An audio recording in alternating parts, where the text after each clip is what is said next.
आसमान में बादलों की गड़गड़ाहट और बिजली की कौंध बता रही थी कि आज प्रकृति अपना रौद्र रूप दिखाने वाली है। जंगल के ऊंचे पेड़ों पर पक्षियों के छोटे छोटे घोंसले हवा के झोंकों से कांप रहे थे। जहां सब डर के मारे दुबके थे, वहीं रीमा चिड़िया की आंखों में एक चमक थी। एक ऐसा घर बनाने का सपना जो सिर्फ घोंसला न हो, बल्कि एक इंसानों जैसा घर हो। बिजली के कारण चुटकी बहुत ज्यादा डरी हुई थी। माँ, क्या हवा हमारे घर को उठा ले जाएगी? पिछली बार की तरह क्या हम फिर से भीग जाएंगे? नहीं चुटकी, इस बार आसमान की बूंदें हमारा रास्ता नहीं रोकेंगी।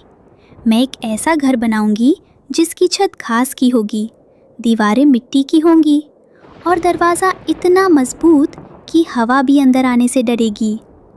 तभी रीमा की सहेली लूसी फड़फड़ाती हुई आई।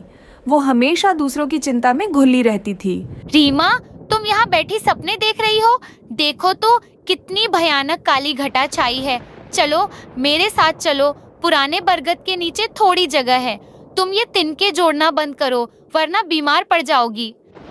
लूसी, भागना समाधान नहीं है। आज अगर हम छिप गए तो कल फिर डरेंगे। हमें अपनी सुरक्षा खुद बुननी होगी। क्या तुम मेरा साथ दोगी? रीमा की बात सुनकर लूसी का डर थोड़ा कम हुआ। जल्द ही वहां कबूतर, पिंकी और तोता भी इकट्ठा हो गए। कबूतर शांत और शक्तिशाली था, जबकि पिंकी अपनी चतुराई का प्रदर्शन करने का कोई मौका नहीं छोड़ती थी। सुनो रीमा, घर बनाना बच्चों का खेल नहीं है। मैंने सुना है इंसान पहले नींव खोदते हैं। क्या तुम्हारे पास कोई नक्शा है? बिना मेरी सलाह के तो ये महल मिट्टी का ढेर बन जाएगा। जल्दी करो दोस्तों, उत्तर की ओर से पेड़ों के गिरने की आवाज आ रही है। तूफान बस कुछ ही पलों की दूरी पर है। बातें बहुत हो गई। रीमा, तुम सिर्फ रास्ता दिखाओ। ये भारी लकड़ियां और गीली मिट्टी मैं ढोकर लाऊंगा। मेरी ताकत और तुम्हारी अक्ल मिल गई तो तूफान भी हमारा कुछ नहीं बिगाड़ पाएगा। हाँ दोस्तों, चलो शुरू करते हैं। अगर हम लोग अब शुरू करेंगे ना, तो बारिश आने से पहले हमारा घर पूरा बन जाएगा। जब सब मिलकर काम कर रहे थे, तभी कालू कौवा और उसकी पत्नी गोरी वहां आए। वे अक्सर दूसरों के काम में नुक्स निकालते थे। अरे ओ मजदूरों, घास के महल में रहने चले हैं। गौरी, देखो तो ये चिड़ियां अब इंसान बनेंगी। हाँ कालू, जब पहली फुहार पड़ेगी तो ये सब कीचड़ में सने मिलेंगे। चलो हम तो उस ऊंची गुफा में चलते हैं। कालू भाई, मजाक उड़ाना आसान है पर साथ निभाना मुश्किल। अगर हम सफल हुए तो याद रखना, इस घर के दरवाजे आपके लिए भी खुले रहेंगे। कालू और गोरी बड़बड़ाते हुए चले गए, लेकिन रीमा के शब्दों ने उनके भीतर कहीं ना कहीं एक हलचल पैदा कर दी थी। देखते ही देखते बारिश शुरू हो गई। ओले गिरने लगे। पक्षियों ने मिलकर जो घास का घर बनाया था वो अब तैयार था। सब अंदर घुस गए। अंदर की बनावट ऐसी थी कि पानी का एक कतरा भी अंदर नहीं आ रहा था। माँ देखो, मैं बिल्कुल सूखी हूँ। यहाँ तो बहुत गर्मी है। तभी दरवाजे पर जोर जोर से दस्तक हुई। बाहर कालू और गोरी बुरी तरह भीग चुके थे। कालू के पंख जम गए थे और वो उड़ने की हालत में नहीं था। रीमा, हमें बचा लो। गुफा में पानी भर गया और हम सड़क पर आ गए। कालू की तबीयत बहुत खराब है। दरवाजा खोलो। अगर तुम नहीं खोलोगी तो मेरे पति मर जाएंगे। रीमा, ये वही हैं जिन्होंने हमारा मजाक उड़ाया था। अगर इन्हें अंदर लिया तो जगह कम पड़ जाएगी। तुम इन्हें अंदर मत आने देना। लूसी, घर तिनकों से नहीं दिल से बड़ा होता है। वो लोग कितनी बातें भी बोलने दो, वो लोग तो हमारी दोस्ती है ना। कबूतर भाई, दरवाज़ा खोलिए, उन्हें अंदर आने दीजिए। पूरी रात तूफान चलता रहा, लेकिन उस घास के घर के अंदर सभी पक्षी बहुत ज्यादा सुरक्षित थे। आग के कारण कालू की तबीयत थोड़ी बहुत ठीक हो जाती है। इस तरह सुबह हो जाती है। सुबह होते ही कालू पूरी तरह ठीक हो जाता है। सुबह की सुनहरी धूप खिड़की से अंदर आ रही थी। रीमा, मैंने तुम्हें नीचा दिखाया पर तुमने मुझे जीवन दिया। मुझे समझ आ गया कि इंसान घर केवल ईंटों से नहीं बल्कि एक दूसरे की परवाह से बनाते हैं। सूरज निकल आया है। देखो हमारा घर, सब कुछ कितना सुंदर लग रहा है। जंगल के अन्य पक्षी भी ये अद्भुत घर देखने आए।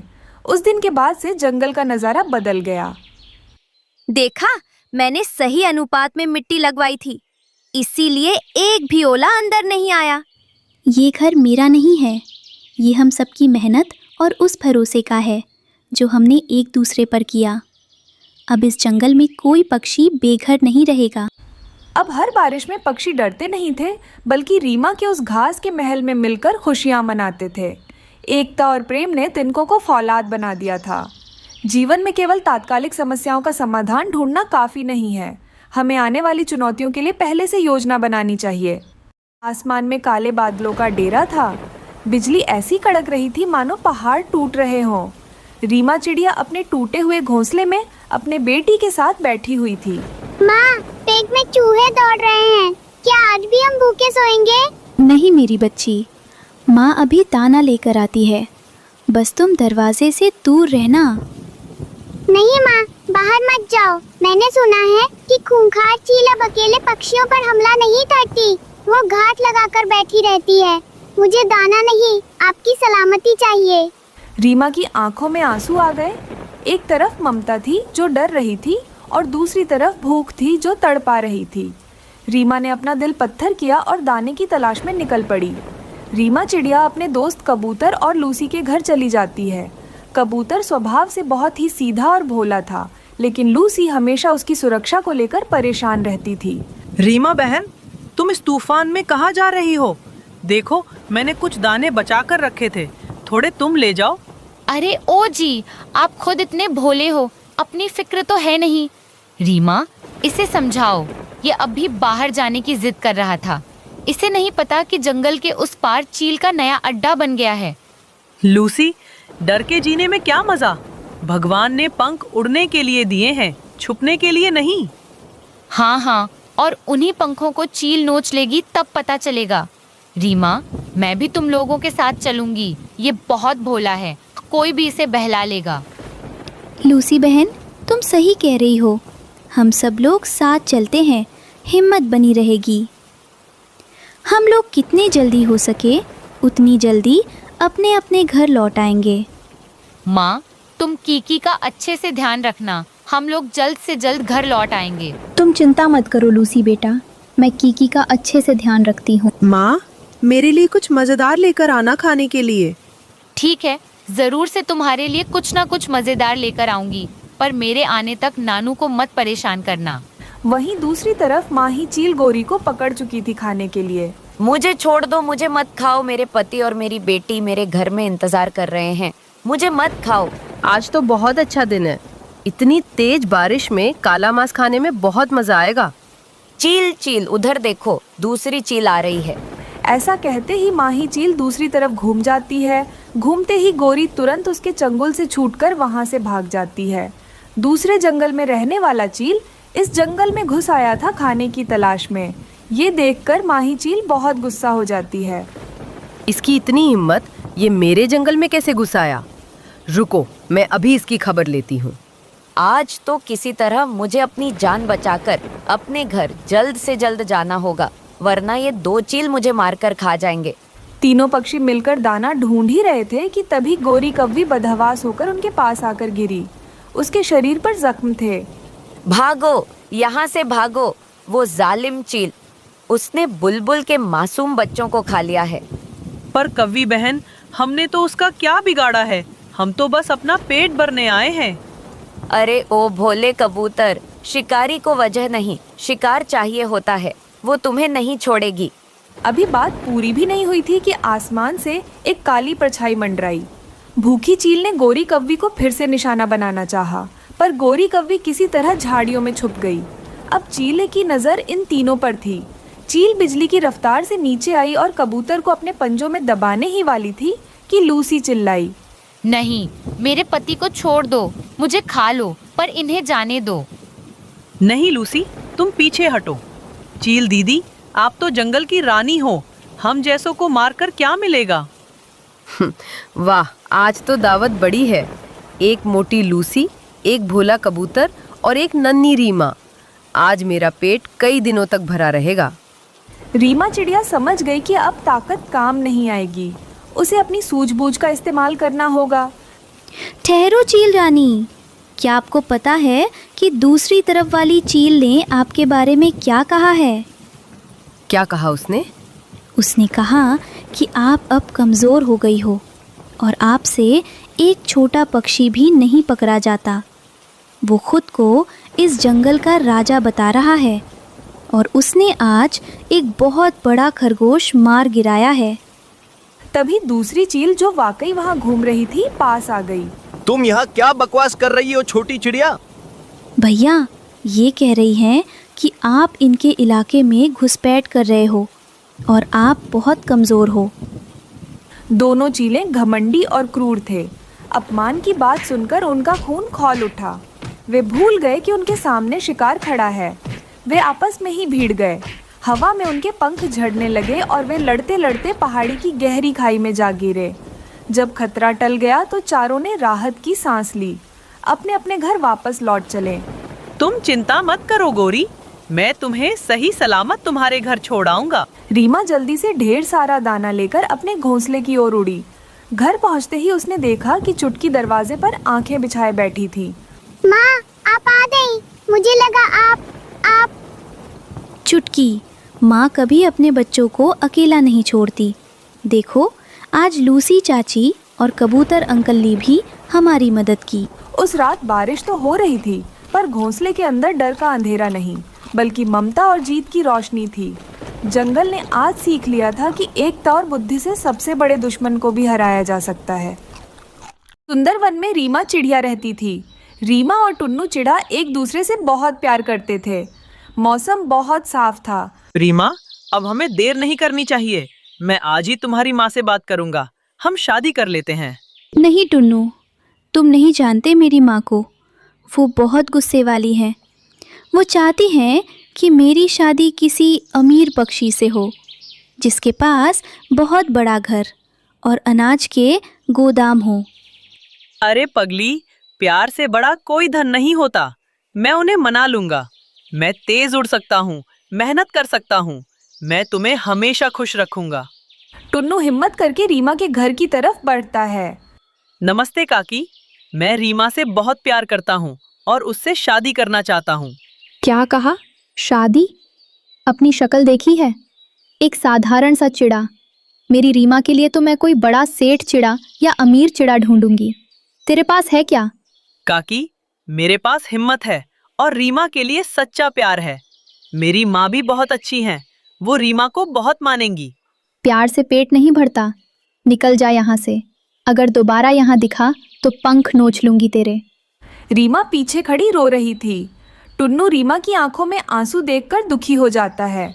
रो मत रीमा, मैं जा रहा हूँ, लेकिन वादा करता हूँ मैं खूब मेहनत करूंगा और अमीर बनकर लौटूंगा। तब तुम्हारी माँ मना नहीं कर पाएंगी। टुन्नू दूर शहर कमाने चला गया। रीमा बिल्कुल अकेली पड़ गई। वो भावनात्मक रूप से बहुत कमजोर थी। उसे जब भी टुन्नू की याद आती, वो तनाव में बहुत ज्यादा खाना शुरू कर देती। रीमा, बस कर मेरी बहन। सुबह से तूने कितना खा लिया है। देख, तू कितनी मोटी होती जा रही है। ऐसे तो तू उड़ भी नहीं पाएगी। क्या करूँ लूसी, टुन्नू की याद आती है तो मुझे घबराहट होती है और मैं बस खाती रहती हूँ। मुझे लगता है वो अब कभी नहीं आएगा। अरे खाने दे इसे लूसी। वैसे भी इसकी माँ ने इसे बिकाऊ माल बना रखा है। मोटी हो जाएगी तो शायद कोई बड़ा सेठ इसे वजन के हिसाब से पसंद कर ले। माँ, चुप रहिए। वो पहले ही दुखी है। हाँ काकी, रीमा तो हमारी दोस्त है। रीमा तू चिंता मत कर। पिंकी कव्वी ने कहा है कि टुन्नू जरूर आएगा। दिन बीतते गए। रीमा खा खा कर बहुत ज्यादा मोटी हो गई थी। उसका शरीर इतना भारी हो गया था कि वो ठीक से उड़ भी नहीं पा रही थी। ये सब दुष्ट कालू कौवा देख रहा था। देख गौरी, वो रीमा चिड़िया को देख, कैसी फूल कर गुब्बारा हो गई है। अब इसे कौन प्यार करेगा? टुन्नू तो इसे देखकर ही भाग जाएगा। कालू जी, हमें इसका फायदा उठाना चाहिए। रीमा की माँ तो बहुत धनवान है। क्यों ना हमें किसी पागल चिड़े को पकड़कर रीमा की शादी करवा दे और सारी जायदाद हड़प ले। खबरदार कालू, अगर किसी बेचारी के साथ बुरा किया तो भगवान सब देखता है। सुधर जा तू। अरे बुढ़िया, तू चुप कर। मैं जा रहा हूँ रीमा की माँ के पास। कुछ महीनों बाद टुन्नू वापस आया। उसने कड़ी मेहनत करके ढेर सारे पैसे कमाए थे। वो सीधा रीमा के पास गया, लेकिन रीमा को देखकर वो हैरान रह गया। रीमा, ये क्या हुआ तुम्हें? चले जाओ टुन्नू, मुझे मत देखो, मैं अब बदसूरत हो गई हूँ। मैंने तुम्हारी याद में बस खाया और अब मैं उड़ भी नहीं सकती। तुम मुझे छोड़ दो। कालू कौवा वहाँ आ जाता है। हाँ हाँ हाँ, देख टुन्नू, तेरी यह प्रेमिका अब चिड़िया नहीं फुटबॉल बन गई है। इसे छोड़ और भाग जा। टुन्नू को गुस्सा आ जाता है और वो कालू की खूब पिटाई करने लगता है। जुबान संभाल कर बात कर कालू। रीमा मेरा प्यार है, चाहे वो मोटी हो या पतली, वो मेरे लिए सबसे खूबसूरत है। मैं शक्ल से नहीं, उसके दिल से प्यार करता हूँ। ये सुनकर रीमा रो पड़ती है, पर इस बार खुशी से। फिर वहाँ पर सारे पक्षी आ जाते हैं। टुन्नू, तू फिर आ गया। रीमा, तू वहाँ पर क्या कर रही है?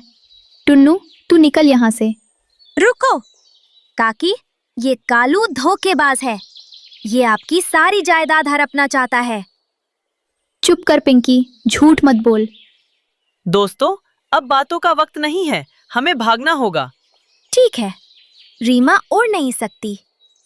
टुन्नू, तुम अपने पीठ पर रीमा को बिठा लेना और कबूतर तुम दोनों की रखवाली करेगा। मैं और तोता इस कालू और गोरी को रोकने की कोशिश करेंगे। टुन्नू अपनी पीठ पर रीमा को बिठाकर वहाँ से उड़ जाता है और उन दोनों के पीछे सारे लोग लग जाते हैं उन दोनों को पकड़ने के लिए। टुन्नू, मैं बहुत भारी हूँ, तुम गिर जाओगे। जब तक मेरे पंखों में जान है, मैं तुम्हें गिरने नहीं दूंगा रीमा। मेरा प्यार मेरा हौसला है। रुक जाओ, मैं तुम्हें छोड़ूंगा नहीं। तभी पिंकी, कव्वे और तोता ने कालू के ऊपर हमला कर देते हैं और उन दोनों को वहीं पर रोक लेते हैं। बहुत अच्छा हुआ, जैसी करनी वैसी भरनी। जा बेटा टुन्नू, ले जा अपनी दुल्हनिया को। टुन्नू रीमा को लेकर अपने घर दूसरे जंगल पहुंचा। वहां टुन्नू की माँ इंतजार कर रही थी। माँ, मैं रीमा को ले आया, पर माँ ये थोड़ी मोटी है तो क्या हुआ बेटा, सेहत तो बनती बिगड़ती रहती है। बहू का दिल साफ होना चाहिए। और देखो, इसका चेहरा कितना भोला है। माँ जी, आपने मुझे अपना लिया। पगली, तू अब मेरी बेटी है। हम साथ में कसरत करेंगे और उड़ेंगे। तू फिर से पहले की तरह हो जाएगी। तभी पीछे से रीमा की माँ लूसी और बाकी दोस्त भी वहां पहुंच जाते हैं। रीमा की माँ को अपनी गलती का एहसास हो चुका था, क्योंकि कालू की माँ ने सब कुछ बता दिया था। मुझे माफ़ कर दो टुन्नू, मैं लालच में अंधी हो गई थी। कालू ने मुझे धोखा दिया, लेकिन तूने मेरी बेटी का साथ नहीं छोड़ा। तू ही रीमा की लायक है। काकी, जो हुआ उसे भूल जाइए। अब हम सब एक परिवार हैं। उस सुहावने मौसम में जंगल के सभी अच्छे पक्षियों, पिंकी, तोता, कबूतर, लूसी ने मिलकर टुन्नू और रीमा की शादी करवाई। रीमा ने कसम खाई कि वो अब खुद को कमज़ोर नहीं पड़ने देगी। टुन्नू और रीमा की प्रेम कहानी जंगल में अमर हो गई। सच्चा प्यार और जीवन साथी वह है जो आपकी बाहरी सुंदरता या मोटापे को नहीं, बल्कि आपके साफ दिल और स्वभाव को अहमियत दे। बर्फबारी का मौसम शुरू हो गया था। रीमा चिड़िया ने तो बर्फबारी के लिए पूरी तैयारी कर ली। उसने पक्का घर भी बना लिया था और घर में ढेर सारा भोजन भी जमा कर लिया था। कालू जी, गर्मी तो हम दोनों ने यहाँ वहाँ मजे से काट ली। अब इस बर्फबारी का क्या होगा? क्या बात है गौरी, अभी तक बर्फ क्यों नहीं गिर रही? वैसे मुझे बर्फ का मौसम बहुत पसंद है। कौवे ने ऐसा बोला ही था, तभी जोरों की बर्फबारी शुरू हो जाती है। गोरी कौवे जल्दी से घर के अंदर चली जाती है, लेकिन कालू कौवा तो बर्फ में नहा रहा था। गोरी, तुम भी जल्दी से बाहर आ जाओ, बर्फ में नहाने का मजा ही कुछ और है। कालू जी, ये सब काम आप ही करना, मुझे बर्फ में नहीं नाचना है। गोरी को बहुत तेज भूख लग रही थी, लेकिन घर में खाने के लिए कुछ भी नहीं था। मुझे तो बहुत भूख लग रही है, लेकिन मेरे पति पागल हो गए हैं जो बर्फ में नाच रहे हैं। अब मुझे ही भोजन का कुछ ना कुछ करना पड़ेगा। फिर गोरी भोजन के लिए बर्फबारी में उड़ रही थी। तभी वो पिंकी के घर से खिड़की में से झांक रही थी। उसके घर में ढेर सारा भोजन था। वो तुरंत कालू के पास आती है और कौवे से कहती है, कालू जी, पिंकी के घर में ढेर सारा भोजन रखा हुआ है। आप जाकर पिंकी से बातें करना, मैं खिड़की के रास्ते भोजन चुरा लूंगी। अरे वाह गोरी, तुम्हारा आइडिया तो बहुत अच्छा है। पिंकी को कुछ भी पता भी नहीं चलेगा। फिर कौवा पिंकी के घर आता है। क्या हुआ कालू, इतनी तेज बर्फबारी में मेरे घर कैसे आना हुआ? वो पिंकी, बर्फ में नाचने में अकेले मजा नहीं आ रहा, क्या तुम भी मेरे साथ नाचोगी? नहीं कालू, मुझे बर्फ में भीगना पसंद नहीं है। तुम जाओ यहाँ से। वो लोग ऐसे बात कर रहे थे, पीछे से गोरी अमृत चुरा लेती है और वहाँ से भाग जाती है। कालू भी वहाँ से आ जाता है। बेचारी पिंकी अपने अमरूद खाने के लिए ढूंढ रही थी, लेकिन उसको तो उसके अमरूद नजर नहीं आ रहे थे। अरे ये क्या, मेरी अमरूद कहाँ गए? मैंने तो यही रखा था। दूसरी तरफ कौवा और कौवी मजे मजे से चुराए हुए अमरूद खा रहे थे।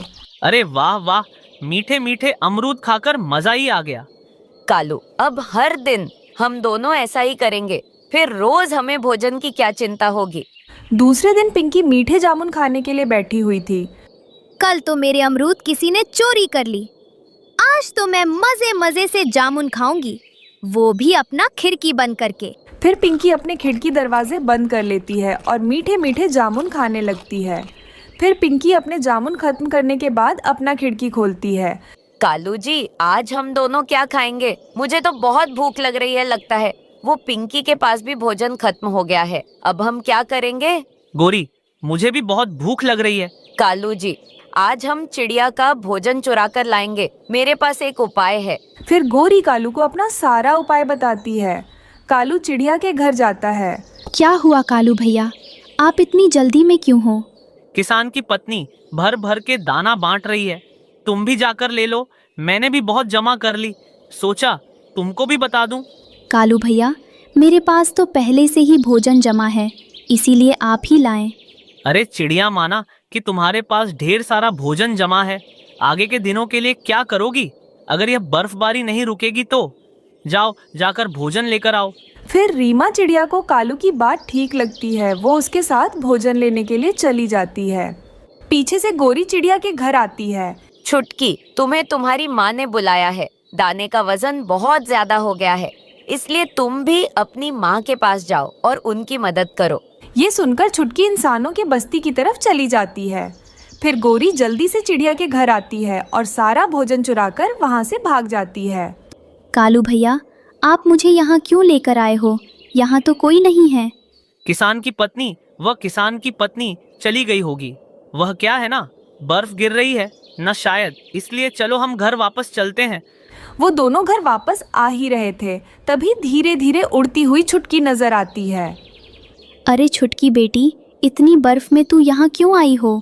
फिर छुटकी अपनी माँ को सारी बात बताती है कि गोरी ने कैसे उसे यहाँ भेजा है।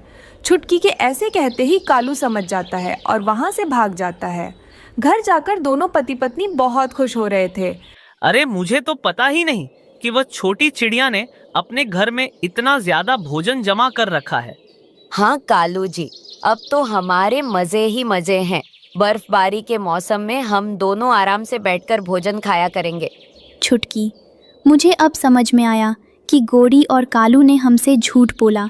उन्होंने हमारे घर का सारा भोजन चुरा लिया। माँ, अब हम दोनों क्या खाएंगे? छुटकी बेटी, मैं उनके पास जाती हूँ और अपना भोजन वापस मांग कर ले आती हूँ। फिर रीमा उनके पास जाती है और अपना भोजन वापस मांगने लगती है। कव्वो, मेरा भोजन मुझे वापस कर दो। मैंने कितनी मेहनत से भोजन जमा करके रखा था। चिड़िया, मैं तो तुम्हारे साथ ही था और गोरी घर में थी, कोई और चुरा कर ले गया होगा। हम पर चोरी का इल्जाम मत लगाओ। रीमा चिड़िया सब समझ जाती है और वहाँ से वापस आ जाती है। मेरी बेटी भूखी ही सो जाएगी अगर मैं उसके लिए दाना नहीं लाई। एक काम करती हूँ, मैं किसान की पत्नी के पास जाती हूँ और वहाँ से एक अमरूद तोड़कर ले आती हूँ। चिड़िया वहाँ जाती ही उस पेड़ पर एक भी अमरूद नहीं था। किसान की पत्नी चिड़िया को देख रही थी और वो जल्दी से उसके पास आती है। क्या बात है चिड़िया, तुम इतनी तेज बर्फबारी में यहाँ क्यों आई हो? फिर चिड़िया सारी बात किसान की पत्नी को बताती है। अरे चिड़िया रानी, तुम परेशान मत हो, ये बर्फबारी का मौसम है, भोजन मिलना बहुत मुश्किल है। जब तक बर्फबारी रुक नहीं जाएगी, तुम रोज मेरे पास आकर भोजन ले जाया करना। मैं हर दिन तुम्हें भोजन दे दूंगी। माँ जी, आपका बहुत बहुत धन्यवाद मेरी मदद करने के लिए। फिर किसान की पत्नी कुछ चावल चिड़िया को दे देती है। चिड़िया खुशी खुशी से उन चावलों को अपने घर ले आती है। ऐसे ही दिन गुजरने लगते हैं। अब हर दिन चिड़िया किसान की पत्नी से भोजन ले आती थी। एक दिन ये बात कौवों को भी पता चल जाती है। वो दोनों जल्दी से किसान की पत्नी के पास जाते हैं भोजन लेने के लिए। अरे ये तो वही कौवे हैं जो छोटी चिड़िया को सताते हैं। आज तो मैं इन दोनों को सबक सिखाकर ही रहूंगी। फिर किसान की पत्नी उन दोनों की खूब पिटाई करने लगती है। माँ जी, आप हमें क्यों मार रही हो? हम दोनों ने आपका क्या बिगाड़ा? बेशर्म, तुम दोनों हमेशा बेचारी उस छोटी चिड़िया को सताते रहते हो। बेचारी ने कितनी मुश्किल से बर्फबारी के लिए भोजन जमा करके रखा था, लेकिन तुम दोनों कौवों ने इतनी आसानी से उसका भोजन चुरा लिया। अब मैं तुम दोनों को उसकी सजा देती हूँ। ऐसा कहकर किसान की पत्नी उन दोनों की और पिटाई लगाती है और बिना भोजन दिए ही वहाँ से भगा देती है। ऐसे उन दोनों को चोरी करने की सजा मिलती है। फिर वो दोनों रोते रोते ही वापस अपने जंगल लौट जाते हैं।